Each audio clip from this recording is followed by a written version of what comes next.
আজ আমি আপনাদের এমন একটি দেশে নিয়ে যাব যার চারদিকে পাহাড় আর পাহাড়ি ঝিল রয়েছে। ঝিলের ঠান্ডা পানি আপনার মন মুগ্ধ করে দেবে। এই দেশে 7 দিন ধরে বিবাহ অনুষ্ঠান চলে আর হানিমুন উদযাপন করা হয় প্রায় 40 দিন ধরে।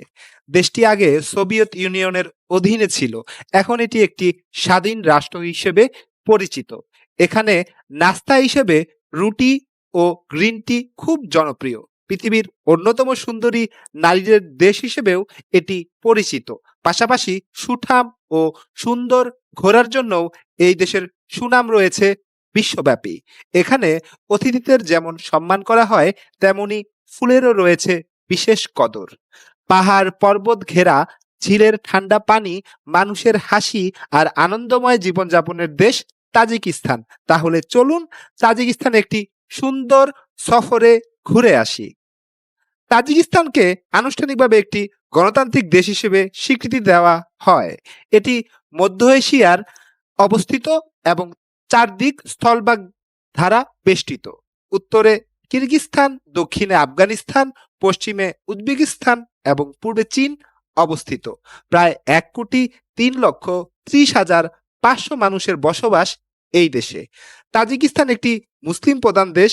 প্রায় 98% মানুষ মুসলিম এবং প্রায় 1.7% মানুষ খ্রিস্টান। বিভিন্ন ধর্মের মানুষ এখানে মিলেমিশে বসবাস করে। প্রায় 27% মানুষ শহরে এবং 73% মানুষ গ্রামে বাস করে। তাজিকিস্তান আগে সোভিয়েত ইউনিয়নের অধীনে ছিল। 9 সেপ্টেম্বর 1991 সালে দেশটি সম্পূর্ণ স্বাধীনতা লাভ করে।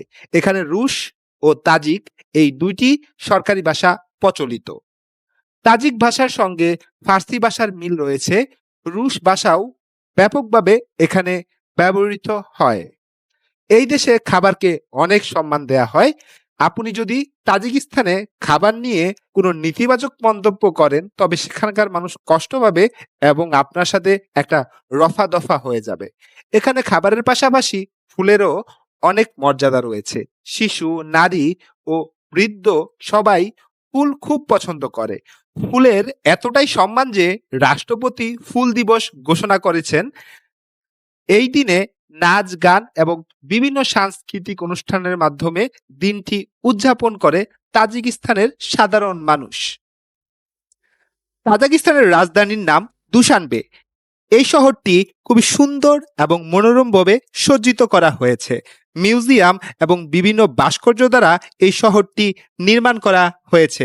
আপনি এই শহরটিতে গেলে অবাক হয়ে যাবেন, কারণ আধুনিক এবং পুরাতন স্থাপত্য শৈলীর এক অনন্য নিদর্শন হচ্ছে দুশানবে।